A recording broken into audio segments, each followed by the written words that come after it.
What's up, Yins? This week on Car Dad Bill, we have a 2023 Ford Escape plug-in hybrid front-wheel drive. This is the plug-in, so you have a little bit of electric charge and mileage up front.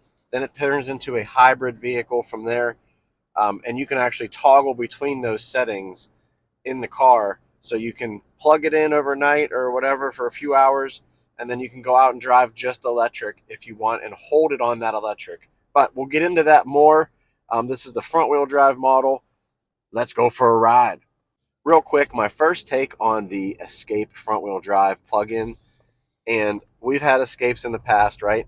And I keep going back. This is maybe one of my favorite small SUVs that's on the market, and adding the plug-in hybrid option is one of the best things that it could have happened to the Ford Escape.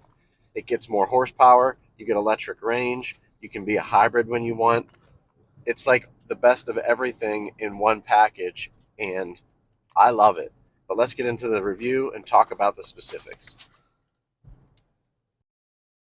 All right, Jen, standing outside the Ford Escape plug-in hybrid, and I wanted to start on the side profile first because I just like the teardrop shape that this car has, this SUV has.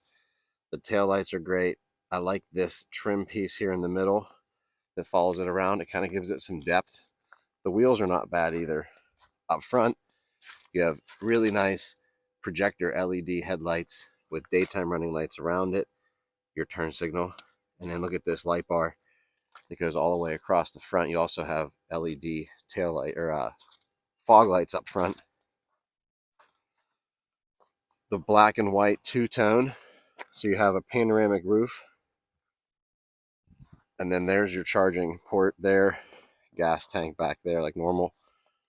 But just the size, the look, pretty nice. LED tail lights.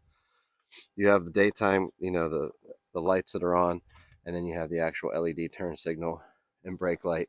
And it does come with a dual exhaust for the hybrid, so that's a solid pickup. Let's go inside and talk about it. Yins, we're inside the Escape, and we have some pretty interesting interior materials, and they all blend together pretty well. Pretty handsome, clean interior. The seats, the back seats, panoramic roof. That comes all back down to this main screen here with some dedicated buttons down here, and we'll talk about it. So first things first, rotary knob down here for your gear selector. I like it. Parking brake right here, automatic hold right here. I like it. It cleans up the dash. It cleans up the console. Moving up top here, we have the gauges that show, what you're doing over here. So you're charging, either engine or battery is working up top there. And then down here, this is that coach I showed you, or I'll show you, that has the tells you what you're doing, what the motor's doing, what the batteries are doing at any given moment. This is also your radar control for up front, so you'll see the car in front of you whenever it shows up into that control. Then on the right hand side is like your speedometer, but it also shows you how fast you're going, with the actual, this goes up and shows you how fast you're going. The screen over here shows the map, all your connections, your CarPlay, your Apple CarPlay, and your Android Auto. Your home button up here takes you back to this screen. But then once you have all these features moved over, you can actually see the drive modes. But it's kind of a goofy way to get to it. You either hit the button down here that takes you to the drive modes, or you actually have to go through the home screen and then over to the features and then the drive modes. And then now you can select, the sport mode, or you can come over here and you can select your EV selection. So over this side, EV now means you're holding the EV charge and you're driving around as an electric car. EV later means you're just driving straight up hybrid. EV charge is charging the battery while you drive, and then it's normally defaulted to that setting, so it bounces around back and forth. It's pretty cool, and that's the plus of a hybrid, plug-in hybrid, is being able to have those options. Over here, I usually drive it in sport, It's way faster and a lot more fun, a lot more responsive. But that's the interior. Down here, you have the engine start. You have your parking assistance and your cameras. And then on this side, that's the drive modes. And then your volume is way over here. So, like, you're driving down the road, you're typically going to use the volume that's up here. But if you want to, like, if you just, like, I don't know, maybe it's over there just for the passenger to reach over and use. But look how far away it is. It's like, I don't know. That was a weird pickup, but let's go in the back. A really nice feature as you're driving is called the EV coach. So see how it says electric right there? And if I let off the gas, the gauge actually goes down. And if I hit the gas a little bit harder, the gauge goes up. And then it goes into hybrid. Now we're using the gas. So, and on the left-hand side, it shows you, the battery and the motor, what's taken over. When I go down the hill, now it's charging. So it's pretty neat how it shows you what you're doing. Back seat, same design. Seats back here, pretty luxurious. Down bottom, charging ports. It's reasonable. You can see my kids have kicked the back of my seat getting in. So it is on the smaller side, but it's reasonable. Power lift gate. Ford gives you a plug, but I have one at my house. Not bad. Holds hockey bags. There's a spare down there. Holds hockey bags, two of them stacked, but then sometimes I had one of these seats down to have a little bit more room. So that's the downfall. And that's really just the downfall of the Ford Escape in general. We'll talk about it here in a sec. All right, Chins, I got the Monroney here and my stats. Let's just talk numbers real quick before we get on the road. 2023 plug-in hybrid Ford Escape front-wheel drive. They're estimating it at 40 mpg when it's just gas hybrid. My CDB real mpg is 35.4. So they're going 40. I get 35 and a half, not even 35 and a half, 35.4. 24-mile range when you charge it fully, and they say 37 miles of full electric. Now in the wintertime, I'm preheating it. When I preheat it with like the remote start, I'm getting 19 miles of all EV. So there's a fluctuation in the mileage, and that's going to happen in the weather, wherever climate you live in. So I think in the summertime or in the spring and fall, when the weather's a little milder, I think I will get that 30 miles to electric range right off the bat. I think.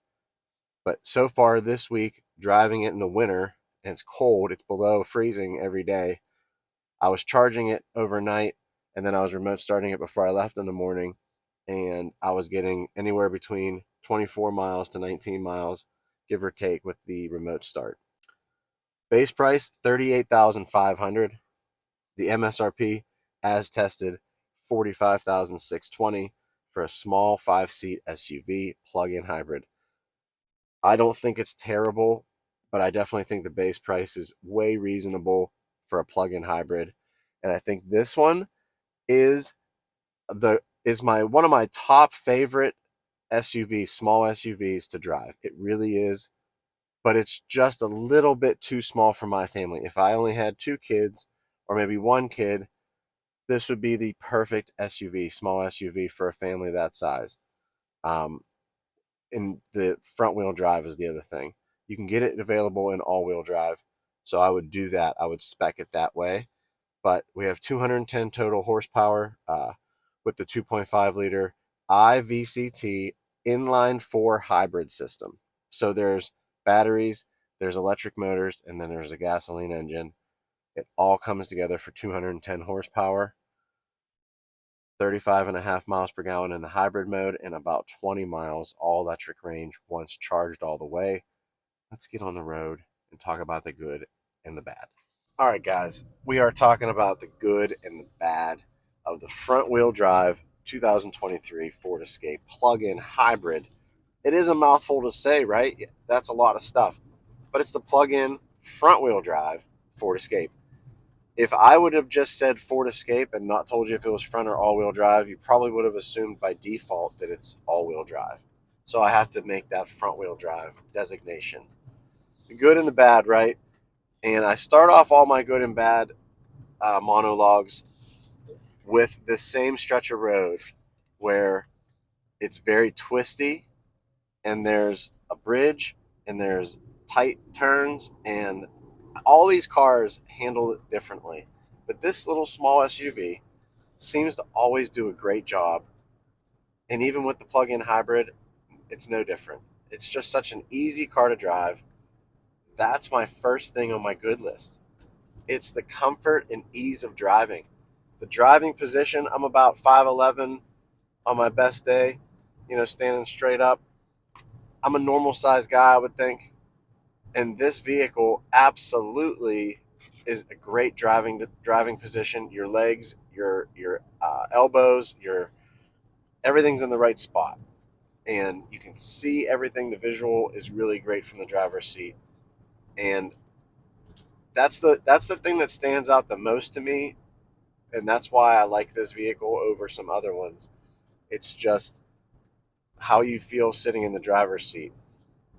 Obviously, you feel great in a Lexus, driver's seat or another luxury vehicle, but this is just a regular, plug-in hybrid small SUV, but it behaves well. The steering is very direct.